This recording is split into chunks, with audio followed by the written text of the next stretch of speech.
Beaucoup de gens ne savent pas comment nous avons obtenu la Bible. Bienvenue dans cette nouvelle vidéo. Aujourd'hui, nous allons parler d'un sujet fascinant, l'expérience mystique. Dans cette vidéo, nous explorerons la pensée d'Alan Watts, un philosophe et mystique britannique. Watts a beaucoup écrit sur l'expérience mystique et va nous aider à mieux la comprendre. Avant de commencer, je vous invite à vous abonner à la chaîne, à aimer cette vidéo et à commenter avec vos réflexions. Je veux savoir ce que vous pensez de la pensée de Watts. Alors, commençons.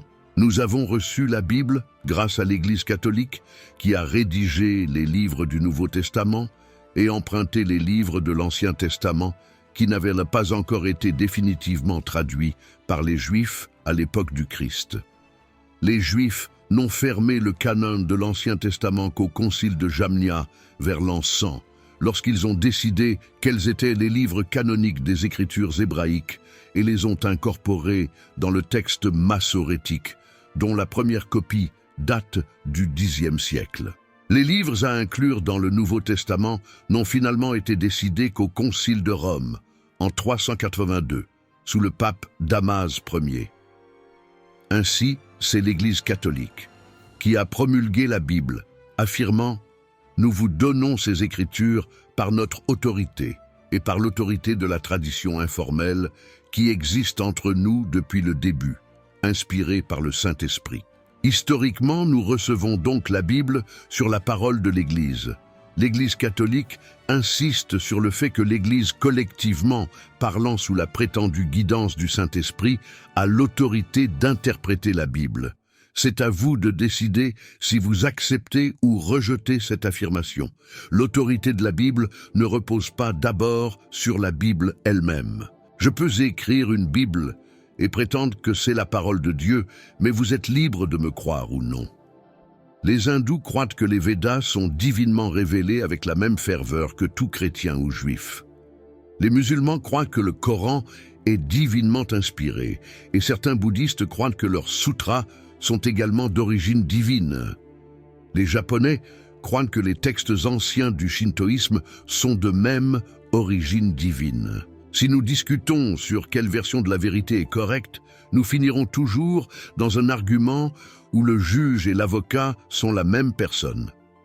Si je dis que Jésus-Christ est la plus grande personne qui ait jamais vécu, selon quel standard juge-je? Évidemment, je juge avec mes standards moraux qui ont été influencés par la culture chrétienne dans laquelle j'ai grandi. Il n'y a personne d'impartial qui puisse décider entre toutes les religions. Puisque presque tout le monde a été influencé d'une manière ou d'une autre par une ou plusieurs religions, si l'Église dit que la Bible est vraie, alors au final, cela dépend de vous d'y croire. Si personne n'y croit, alors il sera clair que l'Église n'a aucune autorité. C'est parce que les gens sont toujours la source de l'autorité, et c'est pourquoi de Tocqueville a dit que le peuple obtient le gouvernement qu'il mérite. Vous pourriez dire eh bien, Dieu lui-même est l'autorité. Mais comment pouvons-nous le prouver? C'est juste votre opinion. Vous pourriez aussi dire, nous attendrons et verrons que le jour du jugement viendra, et alors nous saurons qui a l'autorité. Mais pour le moment, il n'y a aucune preuve du jour du jugement, donc cela reste simplement votre opinion que le jour du jugement viendra. Vous acceptez l'opinion d'autres personnes qui partagent votre opinion et dont vous avez acquis les opinions. Donc, en réalité, je ne nie le droit de personne d'avoir ses opinions. Vous pourriez croire que la Bible est vraie et qu'elle a été dictée par Dieu à Moïse, aux prophètes et aux apôtres. Et ce pourrait être votre opinion et vous êtes libre de la soutenir, même si je ne suis pas d'accord avec vous. D'un autre côté, je crois qu'il y a un sens dans lequel la Bible est inspirée par Dieu, mais je veux dire une inspiration complètement différente de la dictée. Recevoir un message dicté par une autorité omnisciente. Je pense que l'inspiration vient très rarement à travers les mots. En fait, presque tous les mots écrits à travers l'écriture automatique de l'input psychique que je n'ai jamais lu me semblent un peu maigres. Quand un psychique commence à essayer d'écrire des mystères profonds, au lieu de vous dire ce qui ne va pas en vous ou qui est votre grand-mère, ça commence à devenir superficiel. Et la philosophie communiquée par l'esprit est-elle jamais aussi intéressante que la philosophie soigneusement élaborée. Mais l'inspiration divine n'est pas ce type de communication. L'inspiration divine est, par exemple, ressentir des motifs que vous ne pouvez pas vraiment comprendre parce que vous aimez les gens. L'inspiration divine est une sagesse qui est très difficile à exprimer en mots, comme l'expérience mystique. C'est l'inspiration divine, et une personne qui écrit sur cette expérience pourrait être dite divinement inspirée. Ou cela pourrait venir à travers les rêves, les messages archétypaux de l'inconscient à travers lequel l'Esprit Saint pourrait être transmis. Mais comme l'inspiration vient toujours à travers un véhicule humain, elle est susceptible d'être déformée. En d'autres termes, je vous parle à travers un système audio et pour l'instant, c'est le seul disponible. S'il y a quelque chose qui ne va pas dans ce système audio, toute vérité que je pourrais vous dire sera déformée.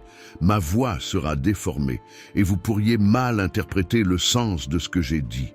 Donc tous ceux qui reçoivent l'inspiration divine, et j'utilise ce terme de manière très vague, pourraient ne signifier n'importe quoi que vous voulez pour divin. C'est votre option. Mais quiconque le reçoit l'exprimera dans les limites de la langue qu'il connaît. Et par langue, ici, je ne veux pas dire seulement anglais, latin, grec, hébreu ou sanskrit. Je veux dire langue dans le sens de quels termes sont disponibles pour vous. Avec quelle religion avez-vous grandi? Écrivez-le dans les commentaires. Maintenant, voyez si vous avez grandi dans la Bible Belt, si vous êtes venu de l'Arkansas et que c'était la seule religion que vous connaissiez, si vous avez eu une expérience mystique et que tout à coup vous avez découvert que vous étiez avec Dieu, alors vous vous êtes levé en criant « Je suis Jésus-Christ » et beaucoup de gens le font. Eh bien, la culture dans laquelle nous vivons ne peut simplement pas permettre qu'il n'y ait eu qu'un seul Jésus. Et donc, si vous ne ressemblez pas à Jésus revenant parce qu'il a été dit dans les Écritures que lorsqu'il reviendra, il n'y aura aucun doute. Il apparaîtra dans les cieux avec des légions d'anges. Et vous ne le faites pas. Vous êtes juste le vieux vous que nous connaissions il y a des années. Et maintenant, vous dites que vous êtes Jésus. Eh bien, il dit que lorsque Jésus a dit qu'il était Dieu, personne ne l'a cru et vous ne le croyez pas à nouveau.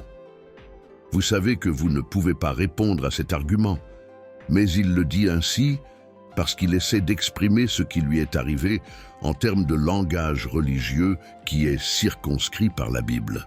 Il n'a jamais lu les Upanishads, il n'a jamais lu le Sutra du Diamant, il n'a jamais lu le livre tibétain des morts, ni l'I Ching ou le Tao Te Ching, et donc il n'y a pas d'autre façon pour lui de le dire. Mais s'il avait lu les Upanishads, il n'aurait eu aucune difficulté et ni la culture, ni la société à laquelle il s'adressait n'auraient eu de difficulté, car il est dit dans les Upanishads que nous sommes tous des incarnations de Dieu.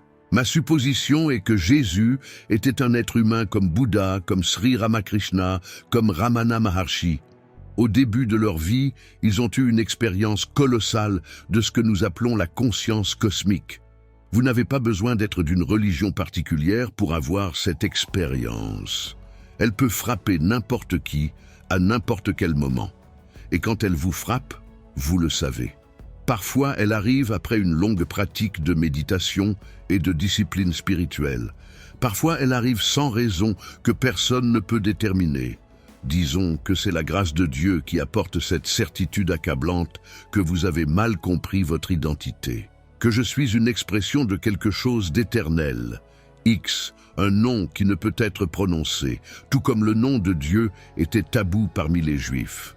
Et soudain, je comprends parfaitement pourquoi les choses sont comme elles sont.